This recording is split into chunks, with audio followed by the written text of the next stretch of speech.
ทักทายสบายดีเด้อพี่น้องต่อกันทุกคนวันนี้ให้สร้างเพิ่นเปลี่ยนหลังคาให้เนาะพอดีเมื่อนี้หลายสร้างนะทุกคน อีพอก็ออกมาเนาะสร้างถอนก็ออกมานี่พอดี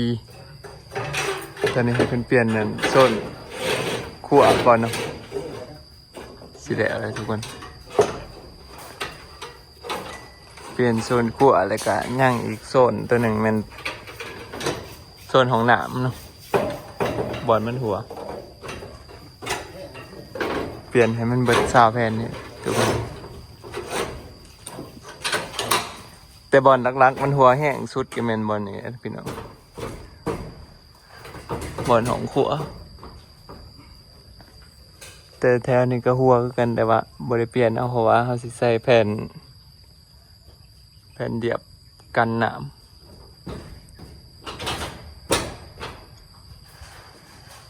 ใส่แผ่นเดียบกันหนามนะนี่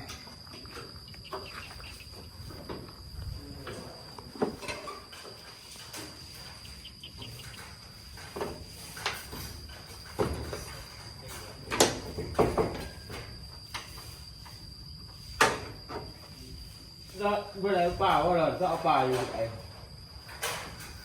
มันผัวโอ้มันพูดลาวอะไร อันนี้สร้างเพดานเพื่อกสิมาเดินสายไฟเด้อทุกคนเหมือน คนเต็มอยู่ผัว เดินระบบไฟใหม่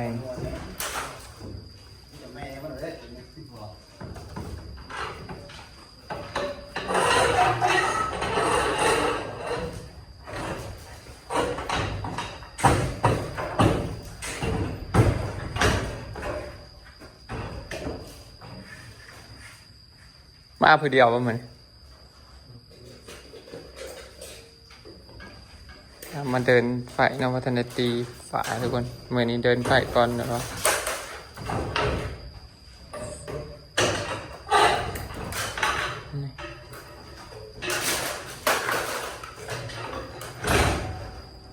ผู้ดีให้เป็นเปลี่ยนหลังคาแล้วก็ให้เป็นต่อปูกระโดดเลยทุกคนปูผืนเป็นเปลี่ยนได้ไว้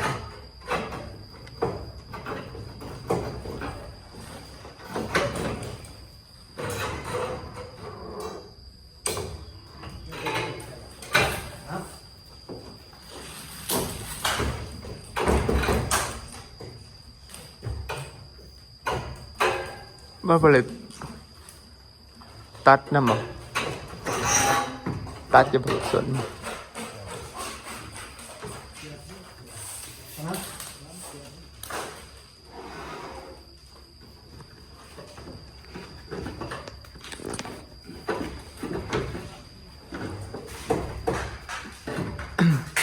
ยอดตัวไหน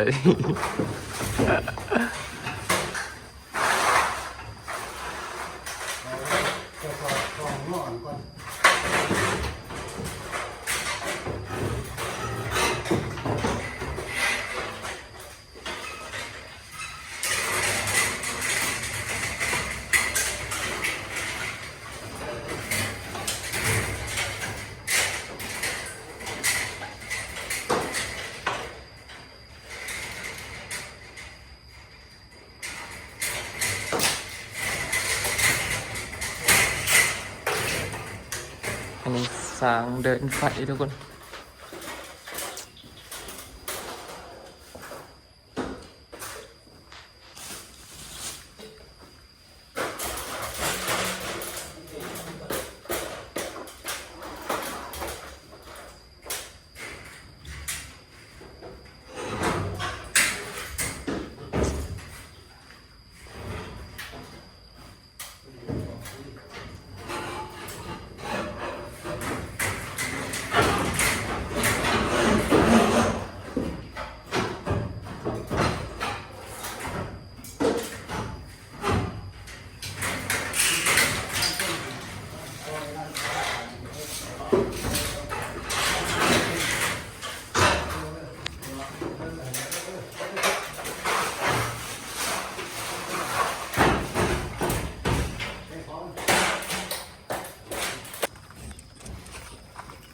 คนตอนนี้ก็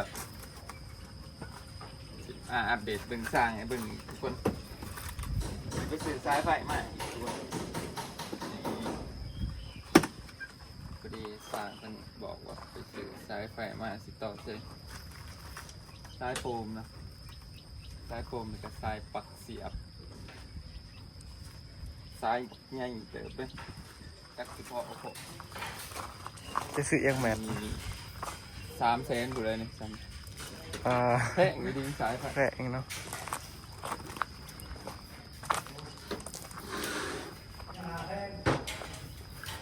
ข้างบนระบบไฟสร้างกำลังเห็นทุกคนเดียวกันนะว่ากับบริเวณตอนนั้นไอ้ชกกัน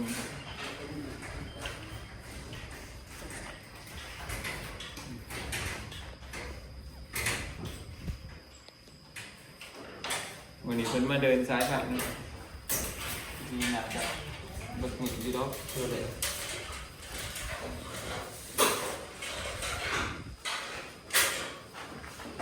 จะพาเบิ่งสร้างเปลี่ยนเลย เปลี่ยนสีแดง สองแผ่นด้วย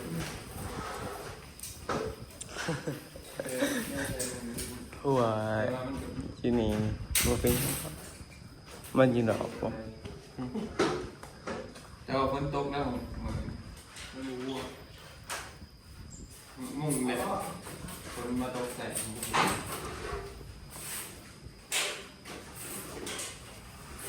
เดี๋ยวอัปเดตให้เบิ่ง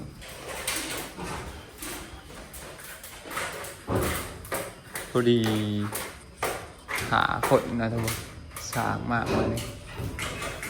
สร้างคนมาเห็ดคนระเบียบกันทางนั้นเปลี่ยนหลังคา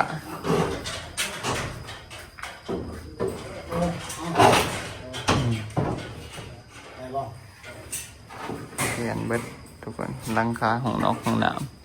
ำหลังคาขี้ไฟพอดีให้อีบอเป็นเห็ดใหม่อันนี้เนาะใหม่แล้วแนงให้มันเหลวซะกับบะทอนออกมามัน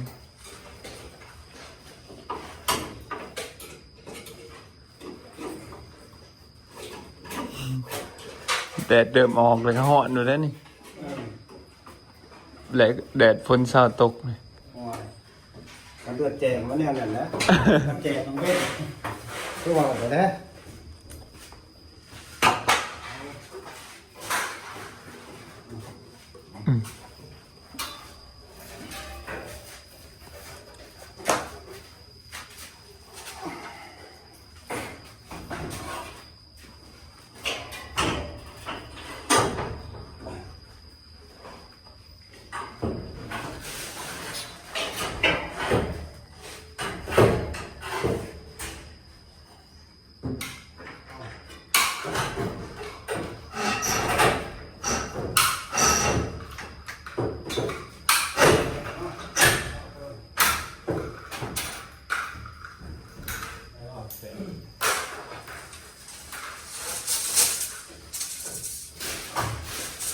สร้างไฟนี่คนบ่ต้องมีลุงมืออีกเนาะจัดเรียวเลยความเก่ง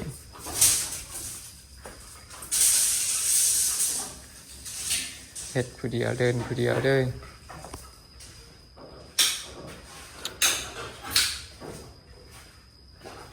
มันลองต่อเองดิเราเอาสวิกขึ้นป๊อปสับอีกชายอะไรอีกชายอะไร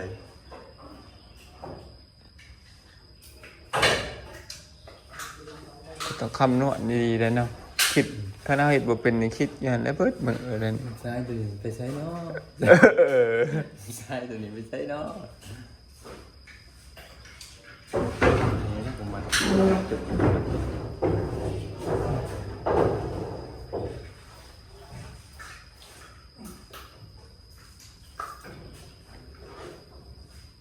ก็ขายสุกเพิ่นเฮ็ดอยู่เฮือนเลยจังซี่แหละเดินสายก็ ถ้าเริ่มอยู่ไทยเป็นตึก ใส่แบบ ไร้ซ้าย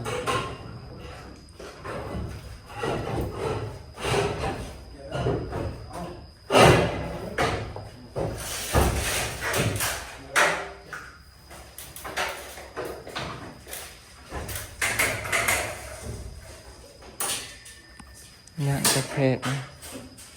กระเบื้องห้างเปิดก่อนพี่น้อง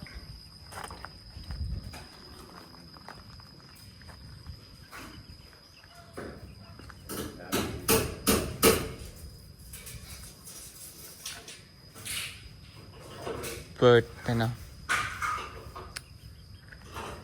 ดีบาทแล้วเบิดบาทให้พี่น้องเลยคือจะมีตัวหัวที่บาท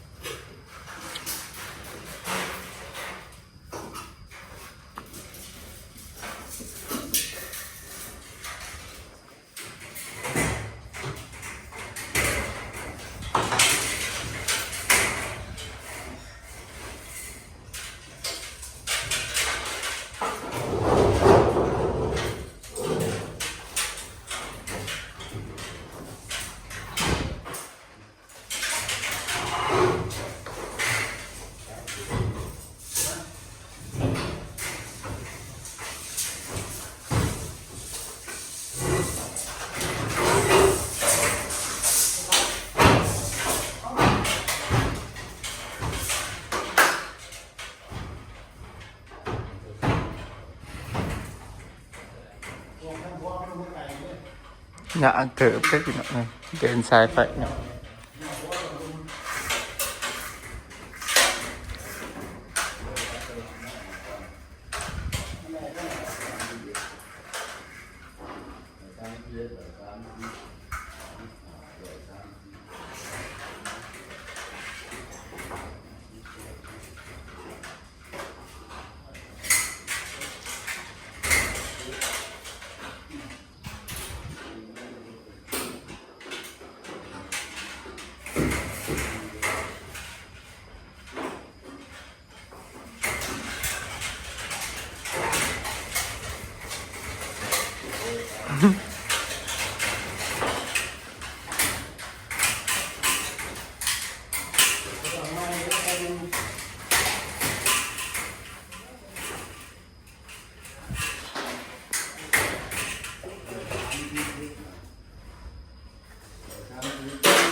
มาถ่ายเบิ่ง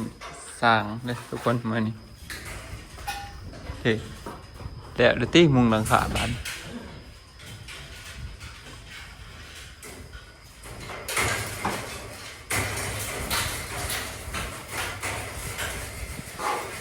เรียบร้อย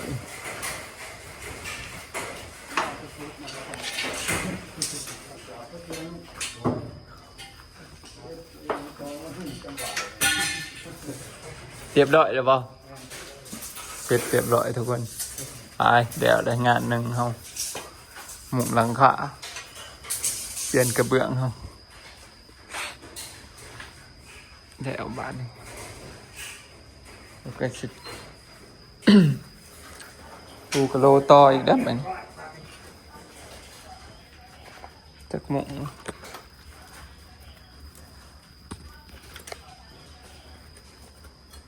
กำลัง10 โมงทุกคน10 โมงครึ่ง10 โมงเช้าดีเป็นมาแต่เช้าแล้วว่าอีก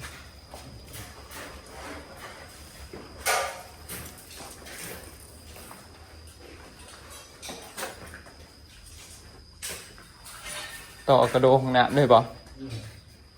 เดี๋ยวให้เบิ่งทุกคนเอายังออกนี่ เอาซูมตะแกรง เอา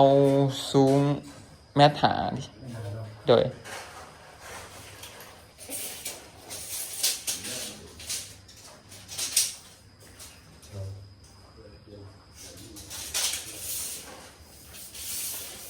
ันปูก็คือสว่างขึ้นเนี่ยเนาะกับอันนี้ตัวนี้มันเป็นมืดๆเนาะ โอ้ยปูมันก็เดือดหมกอย่างเงี้ยเหรอ เออ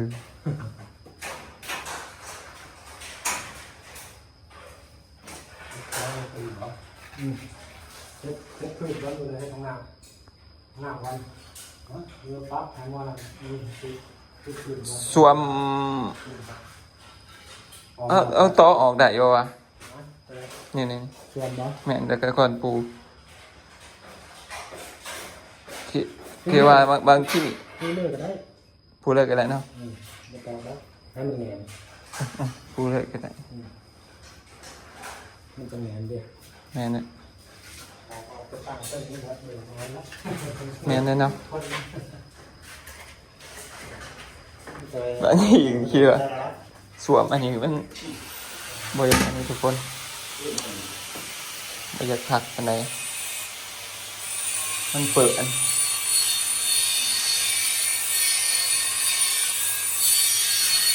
เวลาคนเขาลายนี่เปื่อนขนาดนี้ต้องมีทิชชู่มีอันนี้นี่เลยโอ้เดิมแล้วทุกคนตอนนี้ไอ้ซามเพิ่นกระสีเดิมปูกระโดปูเปลืองเริ่มปูห้องครัวก่อนนะนี่เป็นหงายปูนก่อนพี่น้อง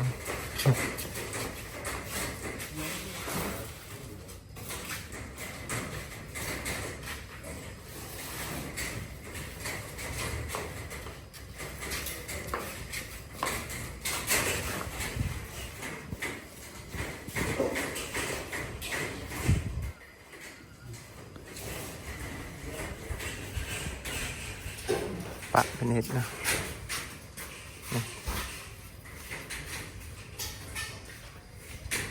สั่งพอดี3 คน3 งานเนาะมื้อนี้ท่านี้ให้อีพอประทอนเป็นเห็ดใหม่แล้วเนี่ยเดี๋ยวอยู่ที่สั่งมันสิบ่เดี๋ยว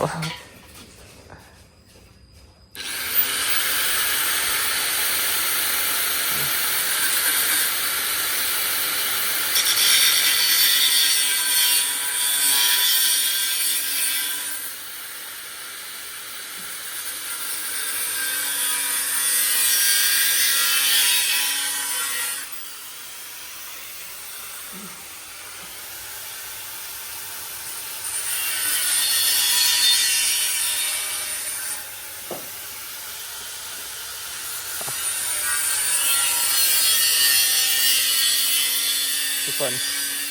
เดี๋ยววันนี้จะอัปเดตให้เบิ่งด้วยตอนนี้เดี๋ยวสิไปเบิ่งแนวกินให้อยากกันทุกคนว่าสิยังกินซื้อสร้างกันเนาะ ซื้อสร้างในสูตรตัวเองนี่ทุกคนเลยเดี๋ยวไปเบิ่งพวกแนวกินให้อยากก่อนเอาไว้สำนี้เด้อทุกคนตอนนี้อัปเดตให้เบิ่งฝากเป็นกำลังใจให้หน่อยเนาะบ๊ายบาย